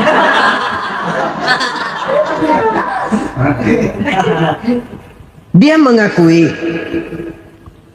saya telah memiliki ketenaran, tapi saya tidak pernah hidup dalam ketenaran itu. Saya pandai main sandiwara, tapi saya ingin hidup dalam alam yang real sebagaimana umumnya orang. Itu yang dia rindukan. Menyusul jejak yang namanya Marilyn Monroe ini, Billie Holiday, saudara kenal tentu. Di rumah sakit dirawat. Dia juga minum obat overdosis, mati lagi. Jimi Hendrix minum obat tidur overdosis kelewat batas, mati lagi. Lalu yang menghanyutkan diri di danau, Janis Joplin dan Brian Jones. Ini orang-orang populer, orang-orang terkemuka yang mengakhiri hidup secara tragis. Bukan karena tidak terkenal, mungkin karena sudah saking terkenalnya. Contoh paling belakangan, Bruce Lee. Wah, ini tukang-tukang keprok tentu kenal siapa dia. Sampai sekarang pun tabir kematiannya masih merupakan misteri. Dan yang masih hidup juga menunjukkan gejala yang aneh. Michael Jackson, rumahnya di Beverly Hills itu dijaga sedemikian rupa, dan dia selalu curiga kepada setiap makanan harus steril, bersih dari segala macam kimia. Kemana dia pergi, itu tukang-tukang keprok sudah selalu menjaga dan mengawal, dan dia seakan takut menunjukkan mukanya yang asli. Hingga kalau tampil ke tengah di luar show, dia kadang memakai pakaian yang tidak menunjukkan dia yang sebenarnya, takut dikenali orang. Ternyata popularitas sering jadi momok yang meracuni kehidupan manusia. Oleh karena itu, benarlah junjungan kita pada saat beliau mengajarkan orang akan bahagia kalau dia mempunyai hati yang lapang. Nah, sekarang masalahnya untuk mendapatkan hati yang lapang, caranya bagaimana? Kita kembali kepada konsep Quran. Allah mengajarkan, ala inna bidzikrillahi tatmainnul qulub. Ketahuilah bahwa dengan banyak mengingat Allah, hati akan tenang, jiwa akan lapang. Dengan kata lain, dekat dengan agama, merasakan kehadiran Allah dekat dalam hidup. Itu muara pertama untuk mencapai hati yang lapang. Ala inna bizikrillahi tatmainnul qulub. Jangan macam orang sekarang ingin mendapatkan ketenangan lalu tapak di puncak gunung, di gua-gua, di tempat sepi. Iyalah kalau nggak ada ular. Kalau tergigit ular berbisa, ketenangan belum, mati jelas itu. Islam positif untuk mendapatkan ketenangan. Ala inna bizikrillahi tatmainnul qulubi. Bahwa ketahuilah bahwa dengan banyak mengingat Allah, hati akan tenang, jiwa akan lapang, nuansa pikiran akan luas. Karena yang namanya bahagia ada dimanapun manusia berada. Di kampung ada bahagia, di kota ada bahagia. Di ngarai, di lembah, di gunung, di hutan, di lautan, di angkasa luar, dimanapun bahagia itu ada kalau kita bermodalkan hati yang lapang ini. Dan hati akan lapang kalau kita dekat dengan agama. Dekat dengan harta buat sementara hati mungkin tenang, tapi ketenangan yang relatif dan temporer. Apalagi orang tiap kali tambah harta, tiap kali tambah rencana. Itu wajar. Mungkin sebelumnya saudara berpikir, kalau punya duit 5.000 enak nih. Begitu punya duit 5.000, aduh sayang kalau 10.000 aja. Tiap kali tambah harta, tiap kali lain rencana. Makin banyak rencana, makin menjauhkan kita dari yang namanya ketenangan. Padahal ketenangan merupakan unsur utama untuk mencapai bahagia. Dan ketenangan itu bermuara dalam hati manusia. Tengoklah kehidupan ini. Orang yang banyak harta dengan orang miskin, berbedakah rasa sakit yang mereka tanggungkan? Rasanya tidak. Walaupun si kaya tidur di kasur empuk berselimutkan sutra mahal, sementara si miskin meringkuk di balai bambu yang keras dan kasar. Apabila maut datang, dia juga tidak pernah pilih bulu. Maut datang menjemput si kaya di singgasana keemasannya, dikelilingi oleh para pengasuh, dayang dan idang serta para pengawal. Dan maut pun datang menjemput si miskin papa, sehingga ia tergelepar di tepian jalan. Kedua-duanya bernama mati. Kalau nyata bahwa sakit yang ditanggung si kaya tidak beda dengan sakit yang ditanggung si miskin, bukan harta semata yang membuat orang bahagia. Hati yang tenang, jiwa yang lapang penuh kedamaian, karena banyak berzikir dan mengingat Allah, itu merupakan modal utama untuk mencapai sesuatu yang bernama bahagia.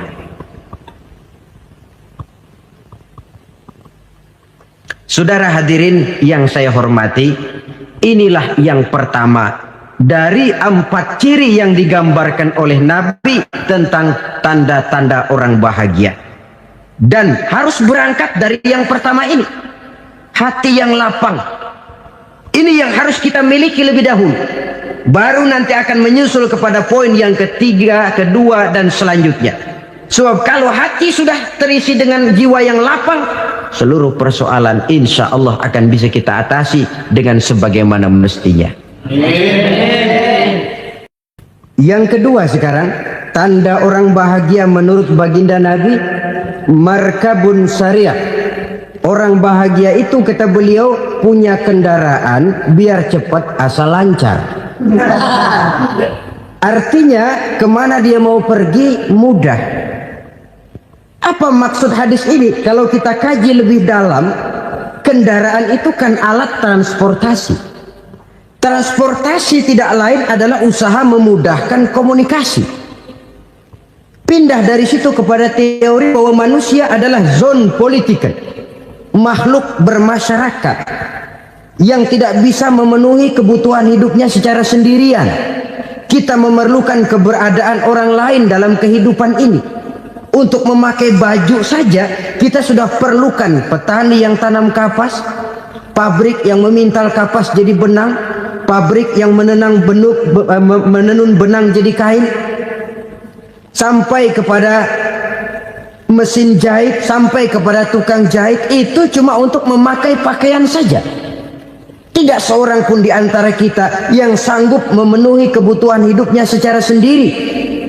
Kita perlu orang lain. Maka kebebasan dalam arti mutlak, kebebasan tanpa batas, itu tidak mungkin ada dalam kehidupan. Karena kita mengadakan yang disebut interaksi sosial. Setiap kegiatan kita tentu melibatkan orang lain. Menurut kita barangkali kita bebas jalan di jalan raya semaunya, tapi orang lain berkendaraan pun merasa bahwa ini ada juga jalan haknya, dan begitu selanjutnya. Oleh karena itu, maksud dari kendaraan yang cepat ini adalah khulata'uhu ma'as solihin. Lingkungan pergaulannya terdiri dari orang-orang soleh. Pergaulannya luas. Kemana dia pergi ada temannya. Kesulitannya ada tempat dia cerita.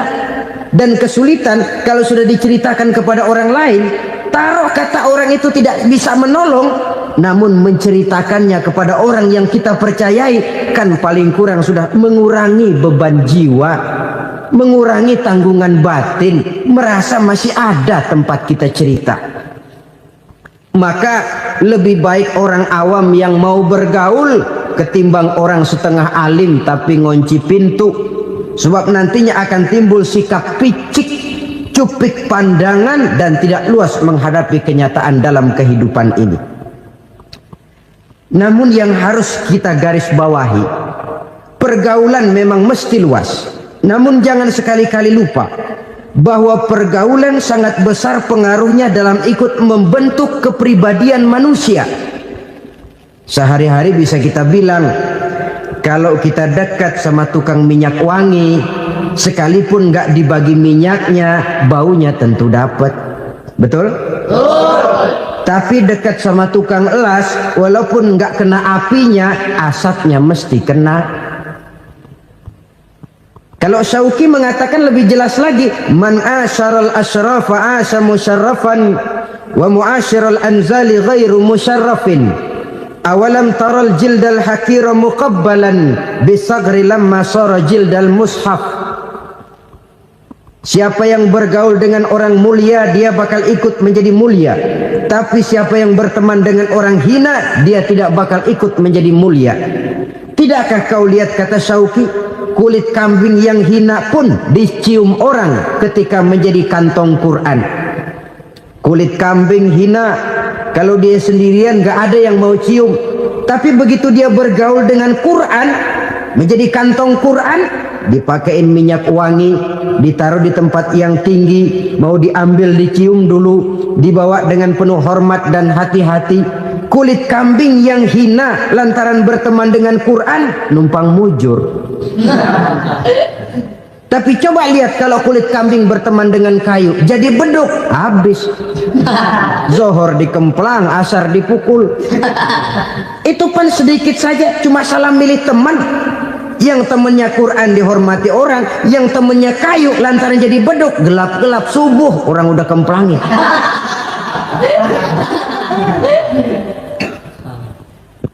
Maka terutama kepada adik-adik remaja yang masih mencari identitas diri, yang ibarat kaset masih kaset kosong, mudah diisi oleh apapun, pandai-pandailah memilih teman dalam bergaul.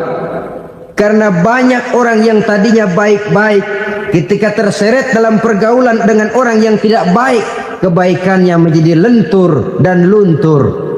Tapi berapa banyak bajingan-bajingan tengik, orang-orang yang berlumur noda dan dosa, tiap hari melakukan maksiat, namun bergaul dengan orang yang baik-baik, pada akhirnya sedikit demi sedikit beringsut dan berangsur dia terbiasa mengikuti kebaikan-kebaikan. Saya tekankan ini kepada remaja karena mereka masih mencari identitas diri. Apa yang mereka lihat mereka mau, apa yang mereka dengar mereka ingin tahu. Coba lihat kehidupan remaja. Pulang nonton film Rambo, pengen jadi Rambo, gagah, maunya belekai melulu. Pulang nonton film Superman, pengen bisa terbang. Pulang nonton India, nyanyi melulu. Wajar, mereka masih mencari identitas diri. Saya ini sebenarnya siapa? Lingkungan, pergaulan akan membentuk itu. Karena itu pandai-pandailah bergaul, karena ia sangat besar pengaruhnya dalam ikut membentuk kepribadian manusia. Apalagi sifat yang jelek lebih cepat menularnya ketimbang sifat yang baik. Sifat yang baik, watak yang soleh itu lambat sekali untuk menular. Tapi yang tidak baik, kan prosesnya mah kalau remaja biasanya mula-mula dengar. Karena dengar lalu pengen tahu. Karena pengen tahu lalu ngeliatin. Begitu ngeliatin kan pengen nyobain. Setelah nyobain ketagihan. Nah ini prosesnya. Yang namanya ganja, morfin, narkotik, awalnya kan begitu. Mula-mula denger, katanya kalau sudah fly to the sky, sudah melayang ke langit, katanya disitulah puncak kebahagiaan. Mulanya cuma denger. Karena denger pengen tahu. Karena pengen tahu lalu ngeliat, kumpul sama orang yang suka ngeganja. Setelah ngelihat, nah pengen ngerasain. Begitu ngerasain, enak juga, ketagihan. Kalau sudah ketagihan jadi penyakit kronis, bisa merembet kepada yang lain. Iya, kalau orang tuanya mampu untuk beli morfin, beli ganja. Kalau tidak kan pikirannya ngayap, jemuran siapa ya gue sahabat. Timbullah perbuatan-perbuatan negatif yang bermula dari salah pergaulan. Apalagi buat adik-adik remaja yang tinggal di kota-kota besar, yang pengaruh budaya, pengaruh kesenian, pengaruh struktur kehidupan yang nampak makin individualistis, di mana persaingan tajam, tensi ekonomi tinggi, orang mudah mengalami stres. Pandai-pandailah dalam bergaul, sekali lagi, karena ia sangat besar pengaruhnya dalam ikut membentuk kepribadian manusia. Orang bahagia punya kendaraan yang cepat, artinya punya pergaulan yang luas, dan lingkungan pergaulannya terdiri dari orang-orang yang soleh. Kemana dia pergi ada teman, kesulitannya ada tempat dia cerita. Tapi kalau sudah menyendiri, hidup sendiri, kesulitan dipikiri sendiri, bisa mati belum waktunya. Tidak ada tempat berbagi rasa, tidak ada tempat bercerita, tidak ada tempat mengurangi beban dalam kehidupan. Pantas betul kalau Islam sangat menggalakkan dan menganjurkan orang kalau sudah sampai waktunya itu untuk melangsungkan nikah. Kata Nabi, ya ma'syaras syabab man istata'a minkumul ba'at falyatazawwaj. Hai para pemuda, kalau sudah mampu memberi nafkah, kawinlah, nikahlah kamu. Kenapa? Sudah ada teman hidup, tempat berbagi rasa. Kesulitan kalau ada tempat cerita akan lebih ringan ketimbang kita telan sendiri, walaupun bobot kesulitannya sama beratnya. Saudara-saudara kaum muslimin rahimakumullah, inilah ciri yang kedua, punya kendaraan biar cepat asal lancar. Kemana kita mau pergi gampang. Dengan kata lain, setelah hati yang luas, pergaulan yang luas. Dua. Yang ketiga sekarang, tanda orang bahagia itu menurut Nabi, misbahun mudhi'un, punya lampu yang terang. Oh, itu enggak problem. Sekarang sudah zamannya listrik masuk desa, Pak. Lampu sudah terang semua. Betul, kalau itu yang dimaksud. Tapi tidak cuma itu. Karena lampu yang dimaksud di sini, lampu yang akan menerangi seluruh perjalanan hidup. Dan perjalanan hidup itu sudah dimulai sejak kita terlahir ke alam ini, sampai masuk ke alam barzah, kumpul di padang mahsyar, sampai ke akhirat. Lampu yang menerangi itu yang diperlukan. Kalau lampu, katakanlah yang paling top sekarang kan lampu jenis Mercury. Taruhlah itu di rumah kita, dia cuma menerangi rumah kita, menerangi hati pun tidak sanggup. Bila kita masuk ke alam barzah, alam kubur, sanggupkah si Mercury yang begitu terang menerangi alam barzah kita? Tidak sanggup lagi. Sanggupkah lampu yang ratusan watt, bahkan puluhan ribu watt menerangi kehidupan di padang mahsyar? Tidak akan sanggup lagi. Kalau demikian, yang dimaksud lampu yang terang di sini apa? Tidak lain amal soleh, kebajikan yang kita lakukan dalam hidup. Itu yang akan jadi lampu penerang. Di dunia nama kita akan terang. Jasad kita boleh hancur terkubur tanah, tapi nama kita akan dikenang orang. Begitulah kalau orang meninggalkan kebajikan dalam hidup seperti sekarang. Ribuan orang tiap saat berziarah ke kubur Imam Syafi'i, ke kubur Imam Malik, ke kubur Imam Ghazali, ke kubur orang yang baik-baik, orang yang soleh-soleh. Kebajikannya yang ditinggalkan, yang mengukir namanya dengan tinta emas.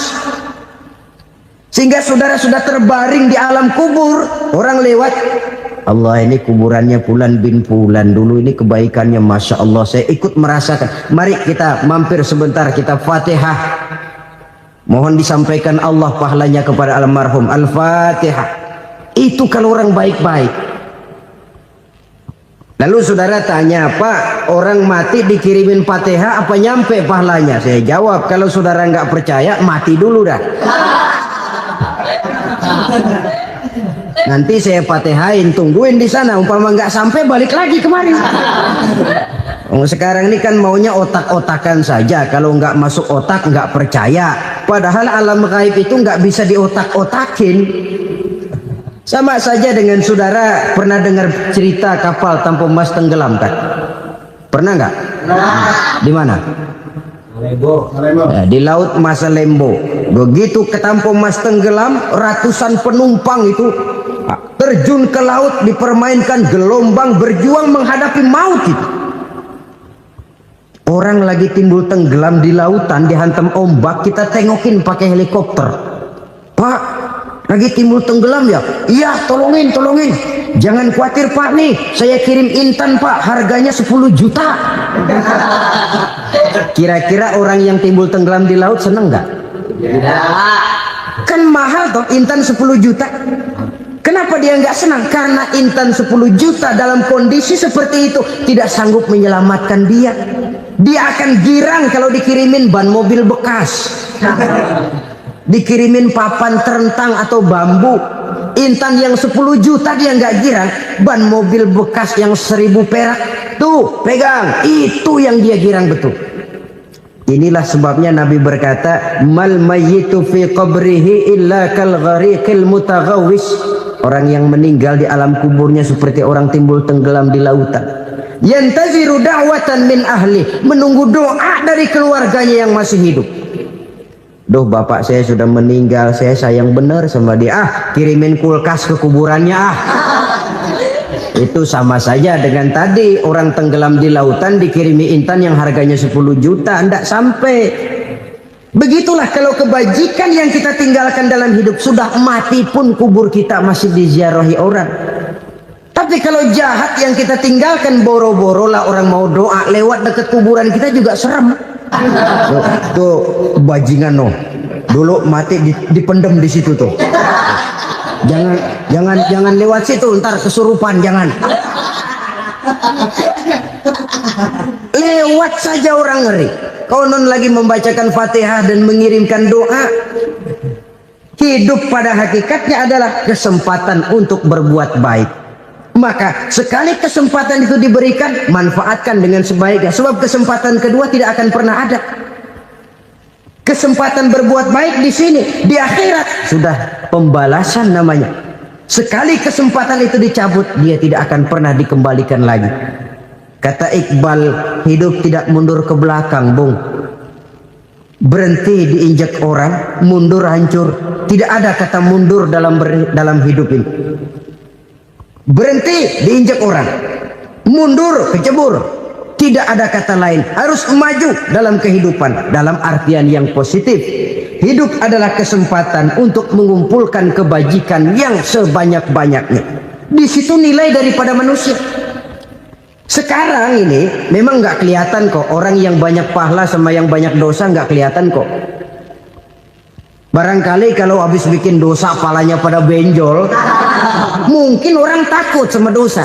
Tapi sekarang sama saja, orang yang banyak dosa dengan yang nggak banyak dosa jalan bareng dari belakang, sama, nggak kelihatan beda. Tapi ada waktunya di mana pahala memegang peranan, di mana dosa diperlihatkan.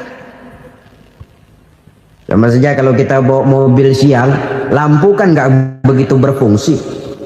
Apa lalu bilang, alah ini lampu berat-beratin, copot-copotin aja dah.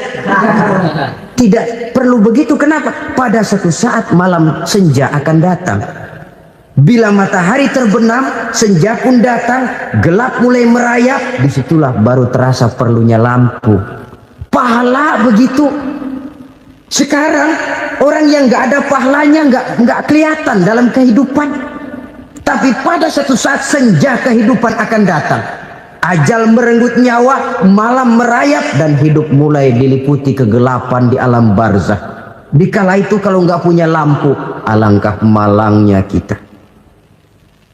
Sebab amal yang baik, kata Nabi, di alam barzah itu akan diciptakan menjadi perempuan yang cantik menemani kita. Amal yang jahat akan menjadi orang yang paling jelek nemenin kita. Udah di tempat gelap yang nemenin jelek.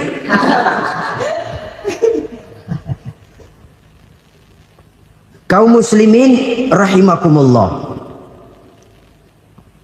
Kalau demikian masalahnya, tergantunglah kita pandai memanfaatkan waktu. Al-waktu kasayf, waktu itu cepat sekali. Yang namanya waktu itu tahu-tahu.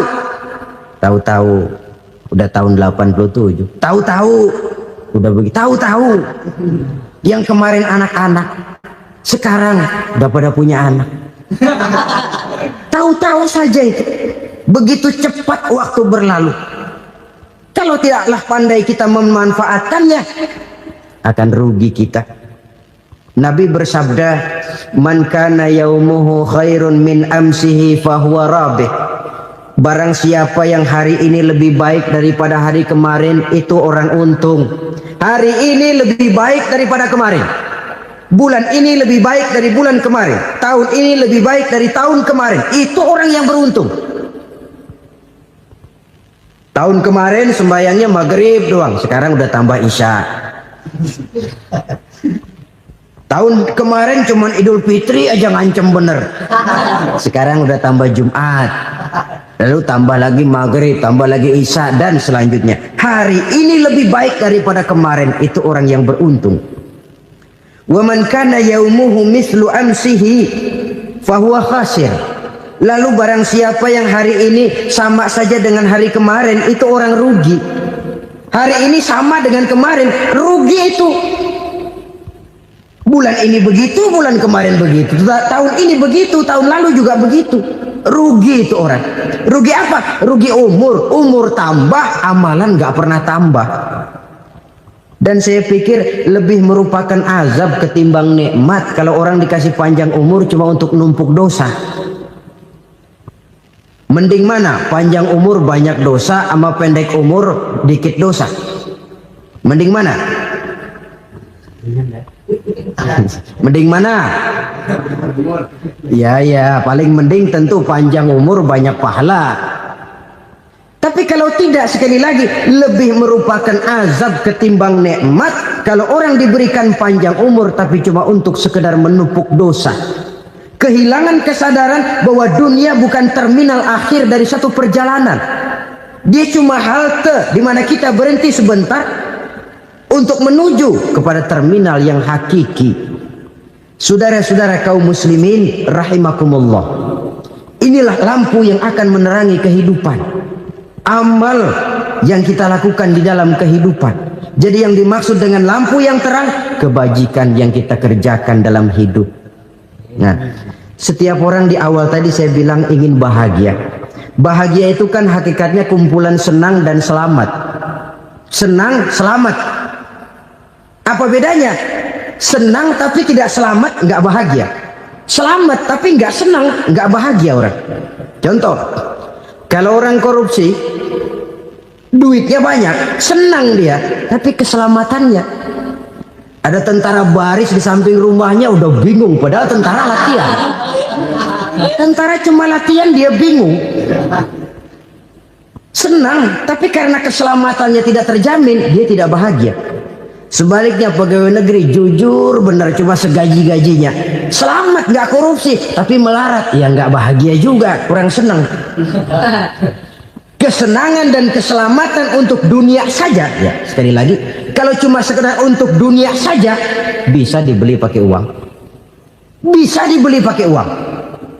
Saudara ingin selamat, bisa dibeli pakai uang. Saudara ingin senang, bisa dibeli dengan uang. Tapi setelah mati, masuk ke alam barzah, habis kekuasaan uang. Nggak bisa lagi beli keselamatan pakai uang, tidak mungkin lagi membeli kesenangan dengan uang. Di situ pahala yang megang peranan. Makin banyak pahala, makin banyak saham untuk membeli kesenangan dan keselamatan, untuk memperoleh yang namanya bahagia. Dan jangan lupa loh, di alam barzah kita nggak sebentar, menunggu datangnya kiamat. Loh iya, kalau kita begitu dikuburin terus kiamat datang, untung. Tapi kalau masih harus 1000, 2000, puluhan ribu tahun yang akan datang dalam satu penantian yang begitu lama, tanpa saham untuk memperoleh kebahagiaan. Satu kemalangan yang tidak ada pernah putus-putusnya. Janganlah tergelincir oleh kebahagiaan sebentar yang menipu dengan mengorbankan kebahagiaan hakiki yang berjangka panjang. Apa artinya senyum sejenak kalau harus ditebus dengan tangis seumur hidup? Biarlah kita minum jamu, pahit memang, getir memang, tapi kan besok badan sehat. Daripada sekarang minum sirup, manis memang, enak memang, tapi bibir pada jontor besoknya. Sirawan, batuk, nggak karu-karuan. Banyak orang tertipu oleh kesenangan yang sebentar. Padahal laisa kullu ma yalma'u zahaban. Belum tentu semua yang berkilat itu emas. Belum tentu semua yang gemerlap itu intan. Karena itu marilah manfaatkan kesempatan yang diberikan Allah ini untuk mengumpulkan kebajikan yang sebanyak-banyaknya. Yang terakhir sekarang, yang keempat, tanda orang bahagia kata Nabi. Zaujatun salihah. Orang bahagia itu tanda yang keempat kata Nabi, punya istri biar cakep asal taat. Sudah surga itu gitu. Cakep taat. Istri kayak gitu, kalau belum mati jangan dikuburin dulu. Sudah cakep taat lagi. Tapi kadang-kadang enggak, udah jelek ngadat melulu. Apa yang mau dipilih? Sebab itu Quran mengatakan istri pakaian untuk suami, suami pakaian untuk istri. Kenapa suami istri diibaratkan pakaian? Alangkah tingginya gaya bahasa Quran ini. Suami istri teman hidup, hidup perjalanan panjang. Sejak kita dalam rahim sudah ada hidup kan di sini. Sampai ke alam dunia, masuk ke alam barzah, kumpul di padang mahsyar, sampai menuju akhirat, itu perjalanan hidup. Carilah istri atau suami teman hidup yang membawa manfaat tidak hanya kehidupan di dunia ini, sampai di alam barzah, sampai di padang mahsyar. Suaminya mungkin meninggal lebih dulu atau istrinya mungkin meninggal lebih dulu, tapi suami atau istri yang masih hidup berbuat kebajikan. Suami saya meninggal, ada hartanya, saya sedekahkan, niat pahala untuk almarhum suami saya. Ini teman hidup. Tidak dibatasi dan tidak bisa dipisahkan oleh maut sekalipun. Zohirnya mungkin pisah, badannya mungkin pisah, tapi hatinya, jiwanya, kebersamaannya dalam menghadapi kehidupan. Karena itu, saudara-saudara, bahasa Quran indah. Suami istri diibaratkan seperti pakaian.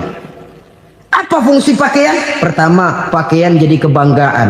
Artinya suami harus menjadi kebanggaan istri, istri harus jadi kebanggaan suami.